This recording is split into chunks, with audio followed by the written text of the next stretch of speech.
Bonjour, bienvenue sur ma chaîne YouTube PP World. Depuis le temps que je vous gonfle avec le micro LED, là maintenant je vais vous gonfler mais façon nationale, c'est-à-dire que le micro LED est arrivé en France. Il est devant moi, le micro LED, donc dans cette vidéo vous allez tout savoir sur le micro LED. Donc cette fois-ci on va y aller franco, moi c'est une des premières fois où je peux le voir de très près comme ça, voir un petit peu comment c'est fichu, voir un petit peu le dallage et tout ça. Et tout à l'heure on aura une interview avec Alexis qui va tout nous dire sur le micro LED et les nouveaux techniques, c'est-à-dire qu'en fin de compte c'est un téléviseur. Hein. Donc on va aller dans les menus, on va voir un petit peu le boîtier connecté, combien de sources peut-il accepter, est-ce qu'on peut faire du multi-fenêtrage, on va voir les qualités et les défauts du produit, hein, parce que attention, tout n'est pas parfait les amis, je vais vous parler de 2-3 petits trucs tout à l'heure, mais c'est vrai que c'est un produit qui déjà à l'œil comme ça est absolument étonnant, la technologie est absolument étonnante. Alors ici il y a également le Neo QLED, comme ça on a pu comparer tout à l'heure un petit peu les choses, c'est pas du tout la même chose, du tout. Et donc ça va vous faire rêver. Donc c'est parti, si vous êtes prêts dans cette vidéo du dimanche, on va embarquer ensemble dans le monde du micro LED made in, vous pouvez l'acheter en France, mais attention aux tarifs. Et puis eux là derrière, là, eux.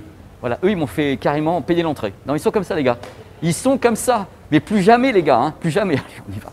Oh! Alors là, en off, il y a donc Sylvain et Maureen. Alors, c'est mon Sylvain, hein. Le Sylvain qui est ici, qui photographie les pixels de très près parce qu'il a un problème de vue et donc il préfère zoomer après. Voilà. Oh mon Dieu, mais on voit des pixels. C'est bon, c'est du bon pixel. C'est du pixel. C'est étonnant, vraiment c'est étonnant. Moi, je ne mets pas la main dessus parce qu'autrement, vu le prix à chaque fois du module, et puis ça chauffe, hein. Ça peut vous servir en même temps de radiateur pour chez vous, ce qui est plutôt un point très positif. C'est-à-dire qu'à ce prix-là, ça fait en même temps chauffage. Ça c'est bien, ça met un petit peu un côté ambilight autour du produit Samsung.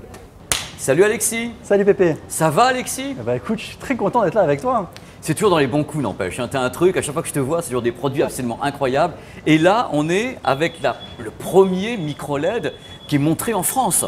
Bah écoute, c'est un jour important pour nous parce qu'effectivement, ça fait depuis quelques temps qu'on parle du micro LED.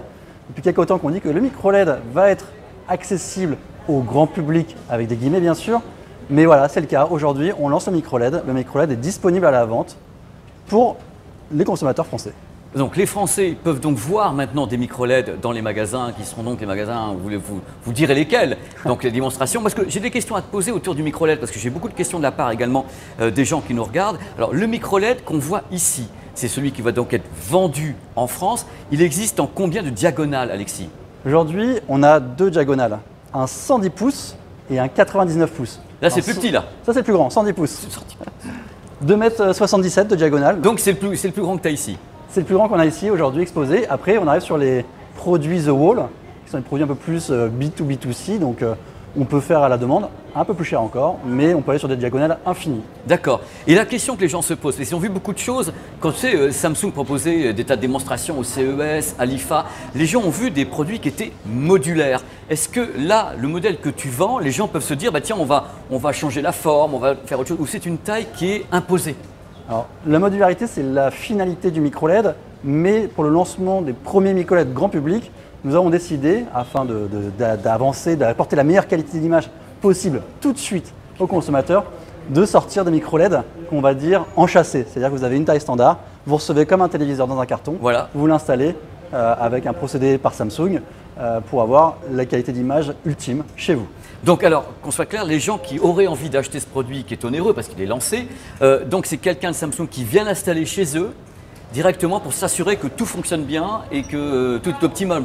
Parce que je rappelle que quand même, ce sont des dalles, des petites dalles qu'on va donc voir à l'écran, donc c'est des dalles assemblées. Il faut donc s'assurer, je pense, je me permets de le dire, assurer que toutes les dalles ont la même luminosité, le même réglage pour pas qu'il y ait de portions qui soient détonnantes par rapport à une autre. Bah, tu as raison, qui dit produit premium, dit service premium. Et donc on vient d'abord avec une prévisite, s'assurer que ça rentre. On vient s'assurer que le mur aussi, si on le met au mur, il fait 80 kg quand même. Hein. Puisse soutenir ce produit d'exception. Et après, on vient vérifier que pendant le transport, il n'y a pas eu de décalage, parce que comme tu dis, ce sont des petits blocs. Vérifier que l'alignement est bon et vérifier aussi que la colorimétrie de chaque bloc n'a pas été décalée, il n'y a pas eu des petits changements qui fait que finalement l'image ne serait plus uniforme. Donc un service premium assuré par Samsung pour que chez vous, vous ayez la meilleure qualité d'image possible. Alors le truc, est-ce que tu peux rappeler rapidement comment fonctionne le micro LED par rapport à un produit qui serait ici, qui est donc le QLED. Alors le QLED, c'est du LCD. Là, on est sur le micro-LED. Alors, est-ce que tu peux nous donner, toi, tu vas me donner 45 milliards d'avantages. Si vraiment tu travailles chez Samsung, tu vas me dire c'est génial, c'est l'avenir et autres. Est-ce que tu peux me donner justement les principales caractéristiques techniques de ce qu'est le micro-LED?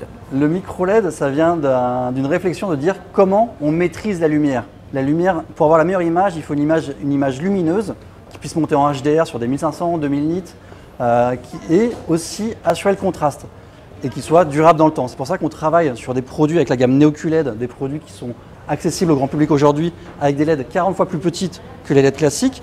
On arrive sur plusieurs centaines, voire plusieurs milliers de LED pour avoir un meilleur contraste sur nos écrans. Mais sur le micro-LED, on pousse encore la miniaturisation avec des LED qui sont 99% plus petites que les LED classiques, où chaque LED va émettre une couleur. Donc dans cet écran 4K, on a 8 millions de pixels qui sont eux-mêmes composés de 3 sous-pixels. Ça fait 24 millions de LED rouge, verte, bleu sur cet écran. Donc le truc, c'est que si ce que je dis est vrai, les LED qui sont derrière sont plus petites ou la taille d'un cheveu. C'est-à-dire qu'en effet, derrière, on a 24 millions de sous-pixels pour fabriquer 8 millions de pixels au final, donc avec le RVB classique. Donc Alexis, les gens se posent beaucoup de questions sur un tel produit, parce qu'on dit voilà, les technologies qu'on connaît actuellement, le LCD, l'OLED, toutes les deux ont des caractéristiques avec des trucs positifs ou négatifs, tout le monde le sait. Et là, si je te dis, est-ce que le micro-LED peut marquer? Non, puisque nous sommes sur une technologie inorganique. Donc il n'y a pas de risque de marquage. Alors le contraste est-il peu ou prou infini, c'est-à-dire comme sur un OLED par exemple? Complètement infini puisque chaque pixel va pouvoir s'éteindre et s'allumer indépendamment. D'accord. Donc alors le contraste infini, chaque pixel est indépendant, il n'y a pas de marquage. La luminosité par hasard, est-ce que c'est pas un truc qui peut atteindre 100 000 nits? Alors pas 100 000 parce que de toute façon on va être aussi bridé sur la consommation énergétique, mais c'est un produit qui va monter sur les 2000 nits en pic lumineux. Donc sur un HDR, on part d'un contraste infini. On monte sur des contrastes élevés, sur du 2000 nits, donc on a une image qui est vraiment réaliste, l'image la plus réaliste possible. Donc il y a aussi un truc important, on n'a pas parlé de l'angle de vision, et l'angle de vision est infini? L'angle de vision infini, tu peux venir voir par toi-même sur le côté. Voilà, l'angle de vision, si vous mettez là, parce que là Julien va pouvoir me filmer avec Alex, l'angle de vision est infini, c'est-à-dire que bien sûr la vidéo ça passera un peu bizarrement, mais l'angle de vision est absolument infini et il y a oui ou non des effets de réflexion, c'est-à-dire que le truc c'est qu'on… Oh là là oui. Tu n'as pas de reflet. Il n'y a pas de reflet, mais sur le noir, tu n'as presque pas de reflet. Bah, la caméra va en trouver des reflets, mais globalement tu n'as pas de reflet. À l'œil nu, c'est pas une dalle, c'est pas comme une dalle OLED ou un truc comme ça. La caméra va montrer plus de reflets qu'il y en a avec nos yeux. Alors qu'on soit clair, c'est un produit Samsung, donc il est HDR 10+, celui-ci. Alors est-ce que les gens peuvent aborder ce produit comme on aborderait un téléviseur, avec le même type de menu, le même type de réglage? Est-ce qu'il fait du gaming? Est-ce qu'on peut faire du 4K 120 images par seconde sur un produit qui coûte 100 000 €? Oui ou non? Rassure-moi, par pitié. Mais oui, Pépé. En fait, c'est ni plus ni moins que le meilleur téléviseur jamais produit par Samsung, avec des prises HDMI, on va les regarder après, avec un boîtier One Connect, avec une télécommande classique. Alors voilà, la télécommande, c'est la télécommande solaire, c'est ça? La télécommande solaire de Samsung, sur lequel je vais pouvoir, effectivement, solaire qui marche en pile, sur lequel j'ai mon menu Samsung classique qui apparaît avec ma navigation dans mes contenus. Alors, je n'ai pas connecté à Internet ici, mais j'aurai toutes les applications MyCanal, RMC Sport, toutes les applications locales, Salto, en plus des applications internationales. Donc c'est un téléviseur comme un autre. Voilà. J'accède dans les paramètres ici de mon écran pour configurer les sources, pour configurer les réglages. Je peux jouer en mode jeu, puis tu poses la question sur le jeu. Voilà. On peut faire du gaming, HDMI 2.1, avec plaisir, 110 pouces de bonheur. 110 pouces de bonheur, alors tu as 6 ports HDMI. Alors, il y a un truc que les gens n'utilisent peut-être pas dans le grand public, c'est le multifenêtrage. Tu m'en parles un peu, c'est-à-dire que tu peux mettre des lucarnes du port 1, 2, 3, 4, tu peux les multifenêtrer? Eh ben, on peut brancher plusieurs sources pour avoir effectivement 510 pouces. Si tu divises la diagonale en deux, ça fait 55 pouces. Dans cet écran, j'ai 4,55 pouces. Et je peux faire 4,55 pouces Full HD pour regarder ce que je veux. Mais aussi bien de la source HDMI que des sources Smart TV. YouTube, Netflix, je peux regarder mon match de foot, le cours de la bourse, mon smartphone en multiview, je ne sais pas. Enfin, vous pouvez faire tout ce que vous voulez. Alors, question encore, j'ai envie de te poser, parce que j'ai des milliards de questions, parce que les gens m'ont posé des tas de questions autour de ce produit, parce qu'ils sont en même temps attirés, ils sont inquiets par le tarif, des trucs comme ça. Là, pour le moment, bon, le tarif, tout le monde sait que c'est très très élevé. Est-ce que toi, tu as des informations disant peut-être que dans on va dire 2-3 ans, on va avoir des tailles plus petites qui sont possibles? Je ne sais pas, un 55, un 65, ou c'est vraiment des grandes tailles qui vont arriver? Aujourd'hui, on est sur un 110 pouces, un 99 pouces. On a annoncé pour la rentrée scolaire, donc septembre, le lancement d'un 85 et un 75 pouces. on travaille toujours la miniaturisation pour arriver sur des tailles d'écran plus petites en respectant la définition. Après, c'est une technologie qui est très différente des technologies classiques puisqu'on n'est plus sur la découpe de dalles. C'est-à-dire je ne fabrique pas une dalle mère d'une telle taille dans laquelle je viens couper au ciseau des 65 pouces, des 55 pouces, etc. J'ai des petits blocs, on verra, qui font à peu près, on les voit un petit peu, hein. Qui font à peu près 10 cm voilà, par 15 cm. Ils font ça. Que je vais pouvoir assembler les uns avec les autres.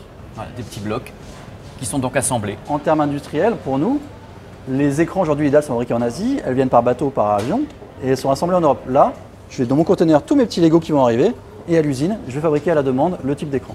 Donc quand tu dis à la demande, je reviens et je rebondis sur ce que j'ai dit au début de cette vidéo. Donc là pour le moment, vous dites à la demande, mais avec du 16:9, avec des tailles qui sont donc figées. Est-ce qu'on peut imaginer, parce que moi je suis un rêveur, qu'à la demande, des gens puissent demander un écran qui soit 21/9 cinémascope, mais c'est un truc en pro ou c'est pour le grand public? C'est la promesse de ce type de produit. Quel horizon? Je ne sais pas, 2, 3, 4, 5 ans, 30, mais c'est 40. la promesse de ce type de produit et c'est vraiment pour ça qu'aujourd'hui le micro LED associe la meilleure qualité d'image du marché avec une infinité de possibilités. D'accord, Alexis, je sais que tu es quelqu'un comme moi de passionné, mais me dis pas qu'un produit est totalement exsangue du moindre défaut. Il y a bien un truc sur cette technologie qui fait qu'il y a un truc qui ne va pas techniquement. Est-ce qu'un panneau peut, entre guillemets, déconner et tomber en panne? Il faudra donc tout réouvrir, tout rechanger. Est-ce que tu as ces infos-là, toi? À mon niveau, je n'ai pas encore ces infos. Aujourd'hui, je ne connais pas de défaut majeur à cette technologie. Mais après, comme tout produit électronique, il peut se passer des choses. Bah oui, le risque zéro n'existe pas dans l'industrie. Donc là, le produit que tu présentes est un produit Ultra HD 4K, donc comme un téléviseur de chez vous. Est-ce qu'il y a des projets sur le 8K avec ce type de technologie qui t'a payé un truc entre guillemets très cher? Pourquoi directement ne pas le proposer en 8K et comme ça on est tranquille pendant 20 ans ou je sais pas quoi? Alors tu peux faire déjà de la 8K sur les walls. Là. L'idée c'est de toujours réduire pour rajouter des pixels, il faut réduire la taille des pixels. D'accord. Et donc c'est là-dessus qu'on travaille pour arriver sur des produits plus grand public, sur les 55 pouces et 65 pouces en 4K et des 100 pouces en 99 pouces, en 10 pouces en 8K. Parce que déjà là, on est à quelque chose qui est extrêmement miniaturisé, puisqu'on avait parlé de plus petit qu'un cheveu. Donc en effet, pour résumer ce que tu dis, si on devait faire du 8K, il faudrait encore aller plus loin que ça, miniaturiser encore plus pour parvenir à faire ça. C'était également le problème de l'OLED, il fallait tasser les diodes organiques dans l'OLED qui étaient comme ça en disant oui mais ça coûte 20 000 €. Ben pourquoi? Parce qu'il y a ce problème-là. Donc c'est exactement la même chose, c'est miniaturisé, il faut que ça rentre dans le produit. Alors parle-moi un peu de l'épaisseur de l'écran, justement qu'on voit un peu à l'écran. Et le système audio, il est comment? Il est dedans, sur les côtés? Vous l'avez mis dedans ou vous dites aux gens achetez une grosse barre de son et un système audio? Parce qu'on a cette taille-là. Vous avez un système audio? On a un système audio. Écoute, le produit fait 2,5 cm d'épaisseur sur toute la surface de l'écran. C'est-à-dire qu'il n'y a pas de châssis qui va déborder, etc. Donc quand il est collé au mur, c'est la configuration qu'on aurait chez soi, vraiment collé au mur. Tu as, je ne sais plus combien de haut-parleurs exactement, mais tu as 100 watts de son intégrés dans l'écran qui vont sortir tout autour via des conduites acoustiques pour avoir un son vraiment immersif. D'accord. Après, tu es plus hifiste que moi encore. Ah, pas du tout. Dans 2,5 cm d'épaisseur, tu ne pourras jamais avoir un vrai son home cinéma. Vu la taille, il faut que ça soit gros parce que si tu as un ratio taille d'écran avec son, tu n'imagines pas le Grand Rex avec une mini chaîne. Non, tout à donc fait. Voilà, donc je pense qu'il faut installer. Mais l'idée c'est qu'on a quand même du son d'appoint. Au niveau du son, c'est quand même tes téléviseurs en fin de compte que j'ai pu tester. Donc c'est Dolby Digital Plus qui est traité. Tu décodes ce que tu reçois, tous les signaux de la TNT, voilà, des et Blu-ray. tu peux renvoyer par la HDMI e-Arc du Dolby Atmos. Tout à fait. Voilà. Et le DTS, toujours pas chez ça. Mais pas, attends, t'es pas le seul. Hein. Et les autres aussi, ils font pas beaucoup de DTS en ce moment. On essaiera de savoir pourquoi dans peu de temps. J'ai un reportage prévu avec DTS pour comprendre pourquoi plusieurs marques de téléviseurs n'en font pas. La latence, on a oublié de dire un truc sur la latence.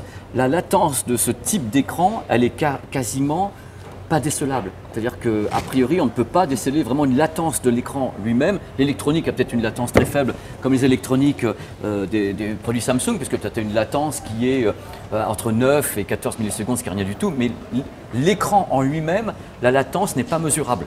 Techniquement, on ne peut pas la mesurer. Donc on est sur quelque chose d'étonnant. Enfin, si je résume, parce que tout le monde sait que je suis passionné par ce produit. Depuis le début, tu le sais, tu vois les vidéos, je suis passionné. C'est quand même le meilleur des deux mondes, le LCD et l'OLED réunis dans une même technologie.